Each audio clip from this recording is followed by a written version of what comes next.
May I call the meeting to order, please? We have several items on the governance agenda. I guess I should ask first if there are any public speakers. Okay. So we have several items on the governance agenda. First off, approval of minutes from our last meeting. In favor? Opposed? Thank you. Lamont or Jim, who's taking it? You or Lamont? I'll take the first item. Okay. The first item of business is the review of the MTA bylaws. As you may recall, we reviewed and revised the MTA headquarter bylaws last December 2009 so that they would conform to legislative changes that were made in the Chapter 25 of the laws of 2009. Since that time, last year in July, the board adopted revised bylaws for the rest of the MTA agencies so that all the bylaws would be conforming. So this year there's no action item. As a formal governance matter, we are to review them annually. We've reviewed them. We see no need for any changes in any of the bylaws, but they're set forth in the governance book for any possible comments or revisions that you may have. We don't have any recommended changes to the bylaws. Questions, comments, discussion on the bylaws? Okay. Item 2. We have a presentation.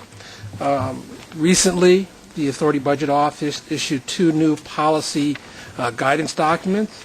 We have included them on page 76 of your committee book. And if we could turn to the first slide. Okay.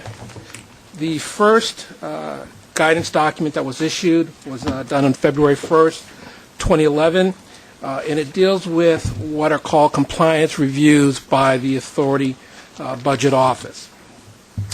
Basically, what the guidance stated was that they have 3 different forms of review that they would conduct. A overall governance review called governance reports, an operational review, operational reports, and a limited scope review, which they're calling a limited scope report.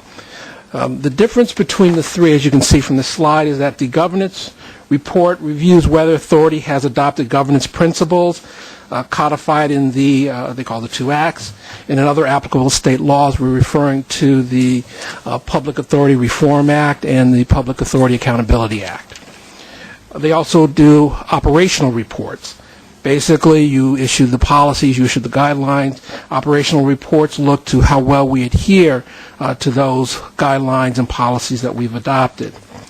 And the limited scope report, from what I've seen from the ABO, really are focus reports in certain areas. For example, they recently conducted a report looking at compensation.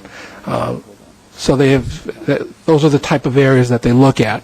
So they're giving us an idea of what they're going to look at. The guidelines also goes through what the procedural process is for them initiating and conducting the compliance review. Any questions on the first guideline? Questions?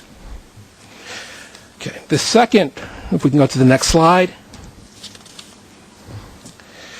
Sorry, go to the slide after that. I'm sorry. Good. The second guideline that was issued deals with their enforcement power. As we know, when the ABO became the independent authority budget office pursuant to the Public Authority Reform Act, they were also given certain enforcement powers. That included the ability to publicly warn and censure state and local authorities for noncompliance. They also have the ability to recommend suspension or dismissal of officers and board members of public authorities under certain circumstances. So this particular policy document kind of outlaid what they were looking at in terms of what would constitute a public warning, what would constitute censure, and what would constitute the recommendation for suspension or dismissal. Questions? Okay. Okay. Very good. Anything else on this item here? I would make one point, and Lamont has handed out a document around. It is hard to believe that anyone will stop eating up the MTA on the issue of transparency and accountability, but I genuinely do believe that we are fully in compliance with all of the requirements. We go above and beyond the call of duty in terms of getting documents and discussion out there, and at least one reporter recognized that, and I was happy to see that. We've got a long way to go, but I think efforts like this do help very much to rebuilding the MTA's credibility, and maybe someday we could put the phrase 2 sets of books to bed. Next item. The next item is the review and approval of the mission statement and performance indicator report. Under the Public Authorities Law, public authorities are directed to re-examine annually their mission statement and the selected performance measurements and to submit a report based on those performance indicator results to the State Authority's Budget Office. You will see in the book, in the appendix to the book, a copy of the performance and the mission statement and performance indicator report.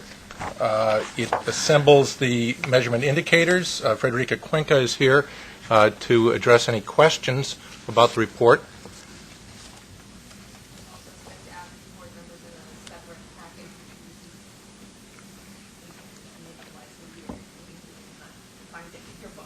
Oh, I'm sorry. It's after page 81 Do they in the have- book. It's in the book after page 81 if they have the current book. No. My understanding of this, Frederica, if I'm understanding it correctly, and we went through it last week, is that this is taking information that we have otherwise published and put forth and compiling it into one document. So it should reflect the information, for example, that has been going through our operating committees throughout 2010. It is not intended, unless it has errors, to break any new ground. That is correct. There should be nothing in the Do we need a motion on this? Yes, we should have an action item here. Okay. Discussion? In favor? I oppose? Thank you.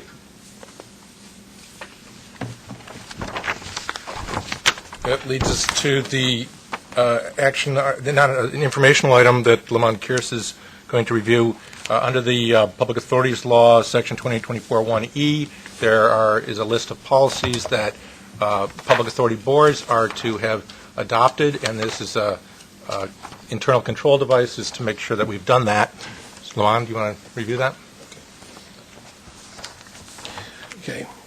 Pursuant to Public Authorities Law 2824-1E, we are required to adopt policies regarding investments. We checked the investment guidelines that were last approved by this board in April 2010. I believe they're due to come before the board again this year. The travel policy was last reviewed and approved by this board on July, again in the year 2010. Property. The real property disposition guidelines were last approved on March 2010. The personal property disposition guidelines were last approved in March 2009. And revised all agency real property and personal property disposal guidelines, as you know, were brought before the Finance Committee today for your review and approval. Procurement guidelines were last approved in January 2002. Revisions to the procurement guidelines are actually on the agenda for today, and that will be, I think, the next agenda item. And the whistleblower policy was last approved on June 2010. So having completed those items, from our review, it appears that we are in compliance with the requirements of 2824-1E. Questions? Discussion? Thank you. The next item is review and approval of procurement guidelines. There are 2 sets of procurement guidelines. They have been revised to reflect changes in legislation that occurred in the last year. Roberta Bender's here and can talk about further details if you want. Briefly, the three types of changes that we've tried to incorporate into the guidelines are as follows, as set forth in the staff summary. There was, as you know, the legislature adopted legislation authorizing us to have a small business mentoring program. The procurement guidelines hadn't reflected that, so they are now revised to indicate that authority. Secondly, legislative changes made last year authorize public authorities to award contracts for recycled or remanufactured goods that are for under $200,000, using other than the formal competitive procedures, and also to use other than formal competitive procedures in making awards to small businesses and MWBEs for contracts of under $200,000. So the guidelines are revised to reflect that statutory authority. And finally, there were legislative changes made to MWB requirements that needed to be incorporated into the procurement guidelines, so we've read those carefully and made sure that the procurement guidelines for MTA, all agencies, conform with those requirements. If there are questions, Roberta Bender is here and can address them. Those are the principal changes in the guidelines. And you've also, I believe, closed any loopholes on which I would have tried to squirm out of things because I wasn't the executive director. Yes, we changed the title to chairman. Do I have a motion? Is there any discussion? In favor?